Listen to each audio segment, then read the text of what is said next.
सलाम दोस्तों, welcome back to देसी वेरिएंट। पिछली 4 वीडियो में हमने देखा कि कैसे टोनी स्टार्क ने सूट बनाया, हल्क ने तबाही मचाई, थॉर ज़मीन पर आया और कैप्टन अमेरिका 70 साल बाद बर्फ़ से जागा।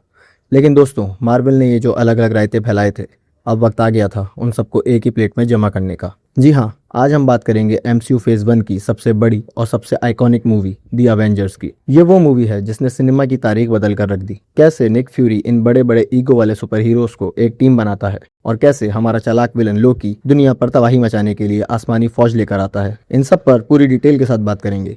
और हाँ, एंड में थैनोस का पहला कैमियो भी दिखाऊंगा, तो वीडियो को एंड तक लाजमी देखना।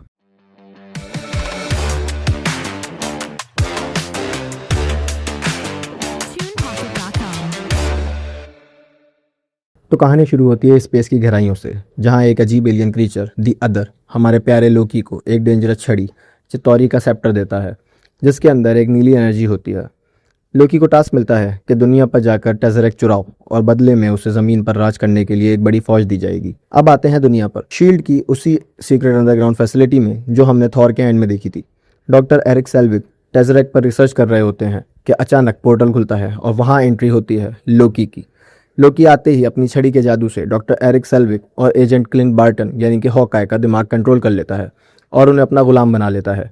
लोकी टेज़रेक्ट चुराता है और पूरी फैसिलिटी को एक बड़े धमाके से तबाह करके भाग जाता है। निक फ्यूरी को समझ आ जाता है कि अब पानी सर से उतर चुका है। वो फौरन अवेंजर्स इनिशिएटिव को एक्टिव कर देते हैं, यानी दुनिया के सबसे खतरनाक लोगों को इकट्ठा करने का मिशन। सबसे पहले ब्लैक विडो को भेजा जाता है डॉक्टर ब्रूस बैनर यानी कि हल्क को ढूंढने के लिए, जो इंडिया में छुपकर आम लोगों का इलाज कर रहे होते हैं।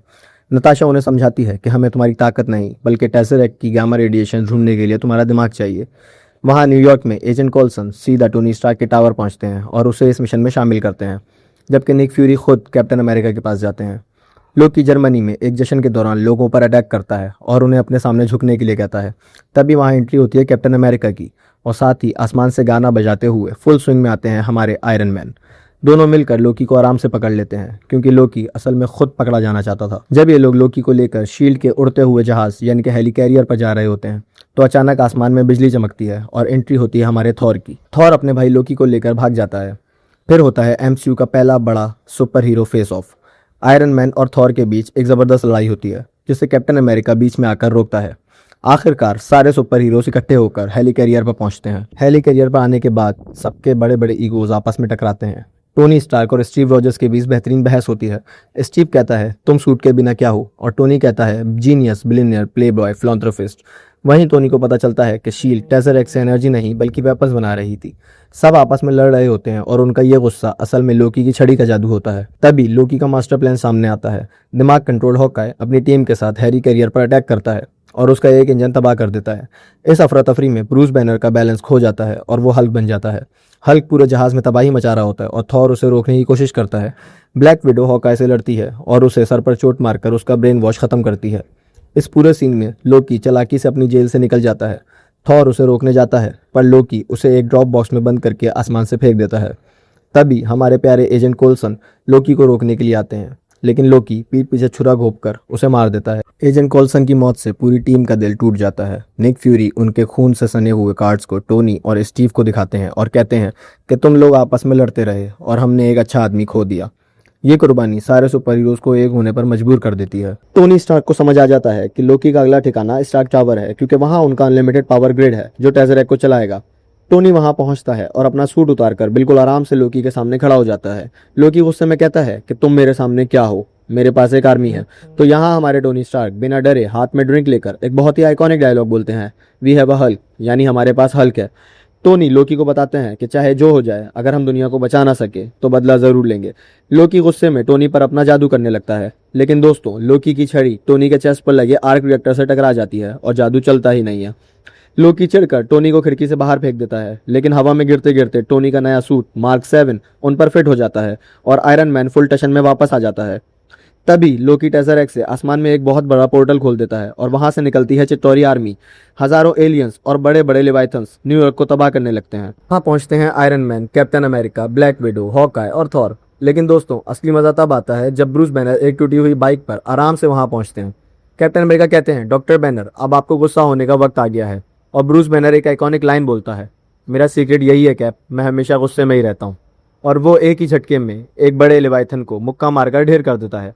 तब बनता है पूरे सिनेमा का सबसे एपिक शॉट। सारे एवेंजर्स एक सर्कल में खड़े होते हैं और एवेंजर्स का थीम म्यूजिक पूरे दिमाग की बत्ती जला देता है। कैप्टन अमेरिका टीम का लीडर बनता है और सबको उनकी जॉब असाइन करता है। हॉकाय ऊपर से नजर रखेगा, आयरन मैन पैरामीटर संभालेगा, थॉर बिजली से पोर्टल को रोकेगा और हल्क के लिए सिर्फ एक हुक्म, हल्क स्मैश।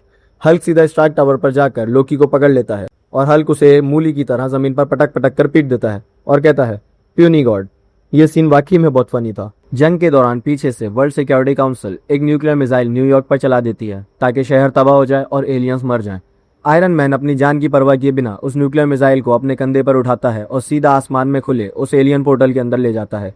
वो मिसाइल एलियंस की मेन शिप से टकराती है और सारी फौज वहीं ढेर हो जाती है। टोनी का सूट बंद हो जाता है और वो बेहोश होकर दुनिया पर गिरने लगता है, जिसे हल्क सही टाइम पर कूद कर बचा लेता है। ब्लैक विडो डॉक्टर एरिक के साथ मिलकर लोकी की छड़ी से पोर्टल को हमेशा के लिए बंद कर देती है और दुनिया बच जाती है। थॉर टेज़रेक्ट और लोकी को लेकर एसगार्ड वापस चला जाता है और बाकी सुपर हीरोज अपने अपने रास्तों पर निकल जाते हैं, इस उम्मीद में कि जब दुनिया को जरूरत होगी ये दोबारा वापस आएंगे। चलिए अब बात करते हैं इस मूवी के हैवी पोस्ट क्रेडिट सीन की। स्पेस के उस पार द अदर अपने बॉस के सामने खड़ा होता है और कहता है दुनिया के लोग कमजोर नहीं हैं, उनसे लड़ने का मतलब मौत को दावत देना है। तभी उसका बॉस कुर्सी से उठता है और कैमरे की तरफ मुड़कर एक शैतानी मुस्कुराहट देता है। जी हाँ दोस्तों, वो कोई और नहीं, पूरे एमसीयू का सबसे बड़ा विलन थैनोस था। यानी कि मार्वल ने 2012 में ही इन्फिनिटी वॉर की बुनियाद रख दी थी। तो दोस्तों यहाँ खत्म होता है हमारे एमसीयू का फेज 1। अगली वीडियो से हम शुरू करेंगे फेज 2 का सफर, जहां आयरन मैन एक नए डर से लड़ेगा आयरन मैन 3 में। वीडियो पसंद आई है तो देसी वेरिएंट को सब्सक्राइब लाजमी करें। कमेंट में बताएं कि आपका फेवरेट अवेंजर्स कौन सा है। मिलते हैं अगली वीडियो में, तब तक के लिए अल्लाह हाफिज।